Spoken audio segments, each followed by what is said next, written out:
એટલે મેં મારી મમ્મીને કીધું, મારે છે ને પપ્પા સાથે કમ્યુનિકેશન ઓછું. મમ્મીને બી આમ તો ઓછું જ પપ્પા સાથે. તોય બે ભાઈઓ છે. ના, ના, હજી કહું, આ કમ્યુનિકેશન ઓછું હતું એમાં બે ભાઈઓ તો ખરા, બીજી બે બહેનો છે.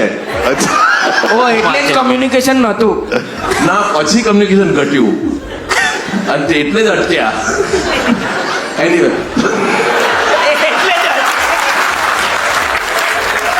બાકી એમનું કમ્યુનિકેશન સારું હોત ને, તમે 12-15 ભાઈ બહેનો હોત. તો તમે વિરારથી વર્લ્ડ કપ લઈને જ આવતે પછી. તો મને એમ કે ભાઈ ઘડિયાળ, કાંડા ઘડિયાળ તો નવું અપાવશે ને પપ્પા. એટલે મમ્મીએ કીધું હું પપ્પાનો મૂડ સારો હશે ને ત્યારે એમને વાત કરીશ. એક વખત એમનો મૂડ સારો હશે એવું મમ્મીને લાગ્યું હશે. એટલે મમ્મીએ કીધું કે એ અમે ઘરે હિન્દીમાં વાત કરીએ છીએ, તો કે ये अनुराग को घड़ी दिला दो, अनुराग घड़ी मांग रहा था, SSC है उसका था.